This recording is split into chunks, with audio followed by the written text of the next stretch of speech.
For my English summative, I chose the topic of a broken family, which can be shown in Cinderella, Hamlet, and the Sisters Brothers.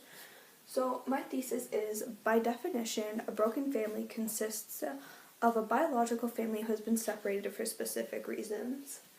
A family unit becomes broken due to the absence of the father figure, which leads to the protagonist's physical, social, and mental changes. So if you look at Cinderella, her physical change comes right after her father remarries her stepmother.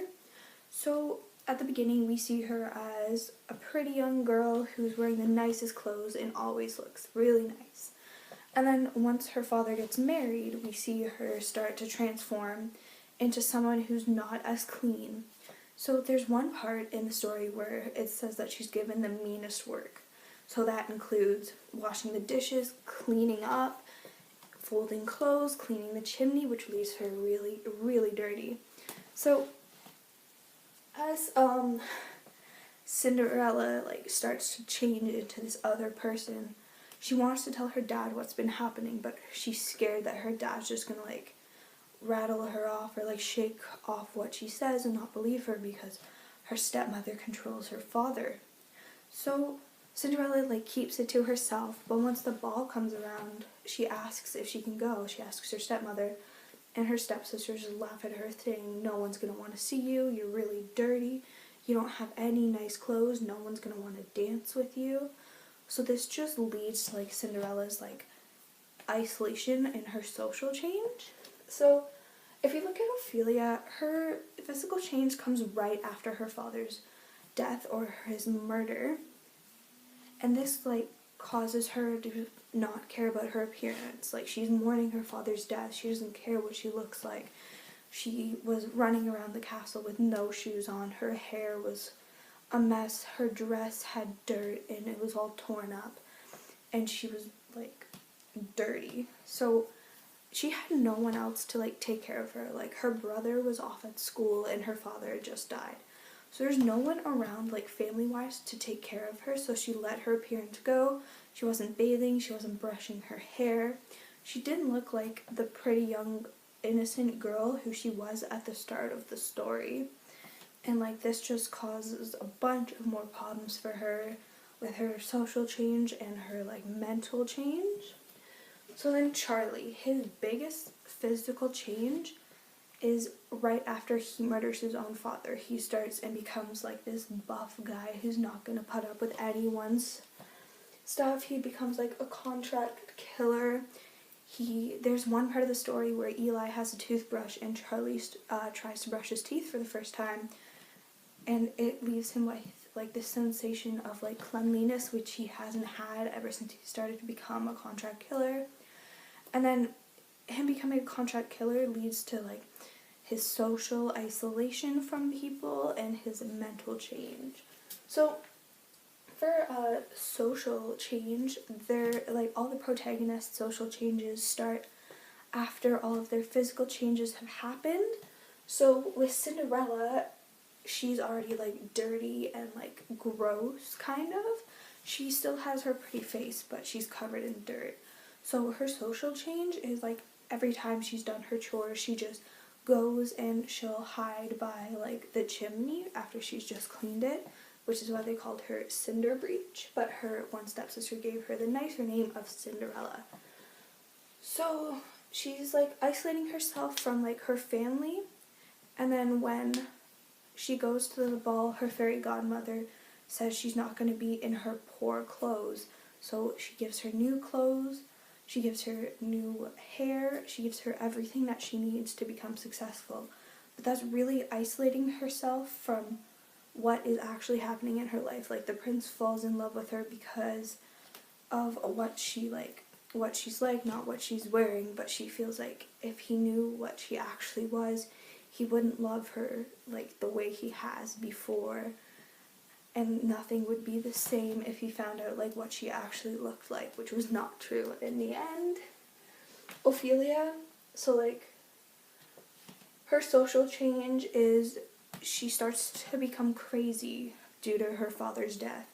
So she is running around the castle screaming for the queen, wanting to talk to the queen, and everyone just kind of like looks at her, doesn't know what to do. She's kind of acting weirder than she normally has. She was singing songs about her father's death, and there was one part in the story where she gave everyone a flower, like her brother, the king, and the queen, and each flower represented something that they had done. They just didn't think she was actually that smart to actually like figure stuff out. Everyone in society kind of thought that this one's crazy, like her father's just died, she's lost it, like there's nothing we can do for her anymore.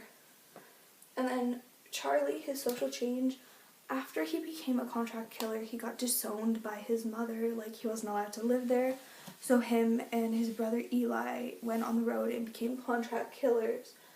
Now, becoming like a criminal wasn't the best thing because that isolates you from everyone else, because after they killed one person, they would quickly leave. So once they killed all of the trappers in Mayfield, they quickly left so they wouldn't be found. Like Eli had a relationship there. Charlie loved Mayfield, like he wanted to be like him, like he aspired to be like Mayfield, but he couldn't stay there anymore because he had just killed a bunch of people. They can't go back to a place that they've killed. So everywhere that they've been, they can't go back to because they have a reputation there. There's something there that they can't undo, and a lot of people would have been mad at them. So all of these social changes eventually lead to the mental change of the protagonist. So their isolation from everyone kind of leads to them going crazy. Or in Cinderella's case, she persevered through everything that had happened to her, good and bad. And she didn't let her stepmother control her decisions anymore. She wanted to marry the prince, she married the prince. She finally like found happiness in the end. Like her father like kind of like was absent from her life for the rest of the story. So she like found someone else that could fill that void for her and like so she could become happy again by herself. Ophelia, like her father's death just overcame her. Like no one could stop what she was doing. She eventually died because she was trying to put one of her flower crowns on a tree, and she fell into the water and drowned. So her mental changes and her social changes and her physical changes all led to her death.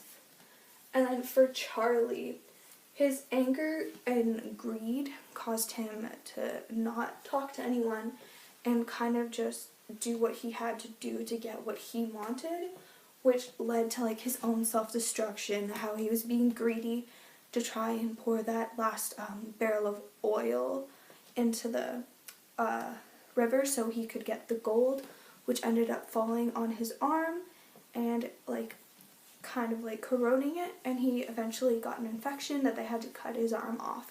So he had his own self-destruction, which was losing his hand, but like his father had everything to do with what had happened to him, because if Charlie never killed his father, he never would have become a contract killer. He never would have been like isolated from so many places in the world or lost his hand. So overall, all of the text, it's evident that the father figure has a huge deal with what to do with what their children do in their lives, even if their children don't know it yet. The father leads the protagonist to become who they are in the end, and even though like the father isn't there, they still have a huge impact on their child's life, even if they haven't figured out what they're gonna do yet. The father's always there.